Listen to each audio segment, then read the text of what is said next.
पापी गुड़िया की कहानी तो आपने खूब सुनी होगी, पर क्या हो जब आप खुद एक ऐसी जगह फंस जाए जहाँ सिर्फ और सिर्फ पापी गुड़िया का बसेरा हो। एक दो या 10 नहीं बल्कि हजारों पापी गुड़िया जो पेड़ से लटक आपस में बातें करते हैं, ऐसे हंसते हैं जैसे किसी का नखौर उड़ा रहे हो और उनकी आंखें ऐसी जैसे सामने वाले को घूर रहा हो। इन सभी गुड़ियों से पहली मुलाकात आज से 3 साल पहले मैक्सिको में हुई थी। वहाँ पहुंचकर मुझे मैक्सिको सिटी के एक आइलैंड के बारे में पता चला जिसे वहाँ स्पेनिश में सभी लास म्यूनिकास कहते हैं, यानी आइलैंड ऑफ डॉल्स। अरे बोला ना साहब, शाम होने लगे, अभी नहीं जाने का अपन बोले। चलो कल्टी मारो अभी इधर से, कल सुबह आने का। मरी हुई गुड़ियों के आइसलैंड पर अपन आपको चप्पा चप्पा घुमाएंगा। कल आने का, ओके? चलो चलो कल्टी मारो। मुझे उस कैनल के पास पहुंचते पहुंचते काफी देर हो चुकी थी। इतना की सुनहरी शाम में सिर्फ उधर की नाव लौटते हुए दिख रही थी। कोई सोच जाने वाला नहीं, क्योंकि अब मैंने डॉल्स आइलैंड के बारे में जितना सुना उससे यही समझ आया कि वो जगह इतनी डरावनी है कि लोग शाम होते ही उस जगह को खाली कर देते हैं। रात तक रुकने का तो कोई सवाल ही नहीं। लेकिन जब मैंने सेंटो नाम के उस नाविक को देख उन्हें पैसे देने का ऑफर किया तो हिचकिचाते हुए सही पर वहां जाने को राजी होने लगा। सोच लो सेंटो, 3 गुना ज्यादा पैसे ऑफर कर रहा हूँ, मना करके कोई फायदा नहीं है तुम्हारा। अच्छा चलो बाबा, तुम अंदर मत आना मेरे साथ, किनारे पर ही मेरा इंतजार करना। अरे साहब, इतना पैसा देखकर कौन मना करेगा? अपन कैसा मना कर सकते हैं? बाकी क्या, अपन खाली इतना ही बोल रहे हैं, शाम को उधर नहीं जाने का। अरे सेंटो, मुझे कहीं और भी जाना है और अगर मैं अभी नहीं गया तो मैं फिर कभी नहीं जा पाएगा। अरे क्या साहब, तुम भी अपन का जुबान बोलने लगा है? चलो तुमको घुमाते हैं। सेंटो ने तुरंत मुझे अपनी नाव पर बिठाया और डॉल्स आइलैंड की तरफ निकल पड़ा। दिन के दोपहर पर अब पूरी तरह से शाम का रंग चढ़ने लगा था। नहर के चारों तरफ बस वापस आने वाली नावें दिख रही थी।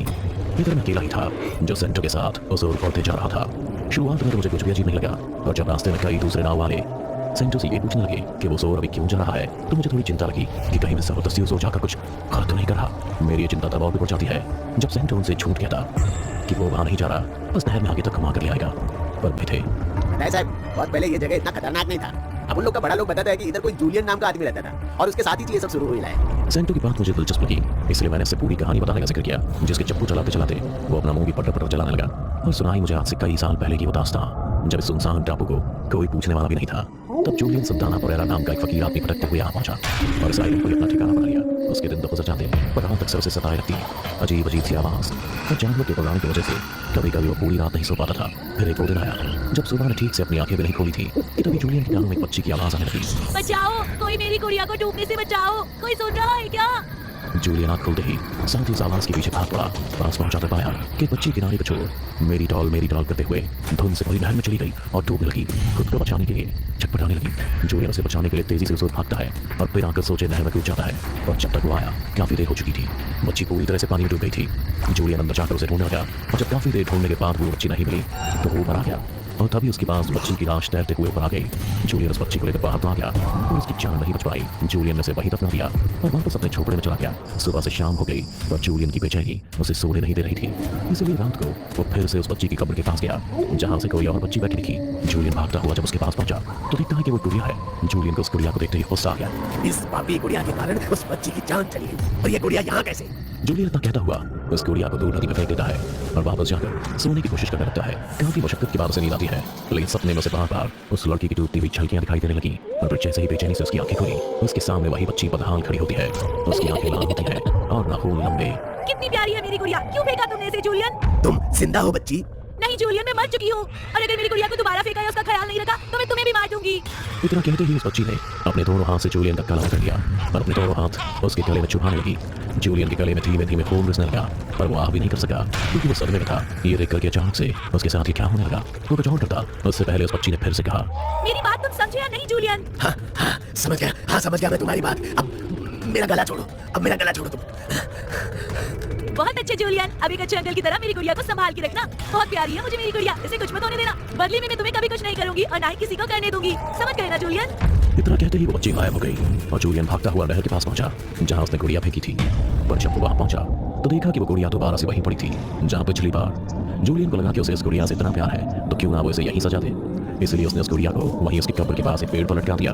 अगली सुबह जब वो वापस वहां आया तो उसे फिर से गुड़िया मिली और उसने उसे एक पेड़ पर लटका दिया और इसके बाद ये सिलसिला चलता ही रहा। हर जगह उसे गुड़िया मिलने लगी और वो उसे पूरे जंगल में सजाने लगा। देखते ही देखते उस आइलैंड पर गुड़ियों की संख्या हजारों तक पहुंच गई और चूंकि इस आइलैंड की पूछ करने वाला कोई नहीं था इसलिए जूलियन भी वहां बिना किसी रोक टोक के ये सब करता रहा जिसके बारे में बाहर की दुनिया वालों को कुछ खबर नहीं थी। लेकिन कुछ समय बाद एक फिल्म मेकर भी घूमते घूमते जूलियन के उस डॉल्स आइलैंड पर पहुंच गया जहां उसने जूलियन की पूरी कहानी सुनी और दुनिया वालों को बताई, पर किसी ने उसकी बातों पर कुछ खास ध्यान नहीं दिया। और फिर कुछ साल बाद जूलियन की लाश वहीं मिली जहां उसने उस लड़की को दफनाया था, बिल्कुल वही जगह जहां से वो पापी गुड़िया मिली थी। जूलियन मर गया या मारा गया ये तो किसी को पता नहीं चला, लेकिन उसकी लाश ठीक उसी जगह पर मिली जहां वो गुड़िया। इस बात से सभी हैरान हो गए कि आखिर ऐसा कैसे हो सकता है। और उस दिन के बाद शाम के बाद कोई उस टापू पर नहीं गया। ये ला साहब, अपन पहुंच गए इधर। पर अपन नाव के बाहर पाव नहीं रखेगा। चलो अभी चलते बनो। सेंटो ने मुझे टॉल्स आइलैंड पर उतारा और खुद किनारे से बिल्कुल दूर उस पार जाकर खड़ा हो गया। इधर शाम अब काले से रात में बदल चुकी थी और आइलैंड पर हर थोड़ी दूर पर मोमबत्ती जल रही थी। जहाँ जहाँ भी कोई गुड़िया लटकी थी मैं उसी ओर धीमी रोशनी में पड़ गया। नजारा ऐसा था कि मानो मैं किसी डॉल हाउस में आ गया हूँ जहाँ हर तरफ बस गुड़िया ही गुड़िया लटकी हो। पर ये कुछ भयानक है, एक ऐसा मंजर जिसकी मैंने कभी कल्पना भी नहीं की थी। हर तरफ बस एक मनहूसियत थी और आइलैंड के अंदर बढ़ती मेरे हर कदम मानो मुझे किसी आतंक के साए में ले जा रहे हो। फिर भी न जाने क्यों मैं आगे बढ़ता ही जा रहा था बिना अपनी जान की परवाह किए। हालांकि मैंने सेंटर को नहीं बताया, पर ऐसा बिल्कुल भी नहीं है कि मैं इस जगह पर पहली बार आया हूँ। आज से पहले भी मैं कई बार यहाँ आ चुका हूँ उस दुनिया की तलाश में जो जूलियन को यहाँ पहली बार मिली थी, लेकिन दिन में उसे ढूंढ पाना मुश्किल है। वो सिर्फ रात को ही हरकत में आती है, पर आज से पहले कोई मुझे यहाँ रात में लाने को राजी ही नहीं हुआ। फिर मुझे सेंटर के लालच के बारे में पता चला और आज मैं यहाँ हूँ डेड डॉल्स के आइलैंड पर।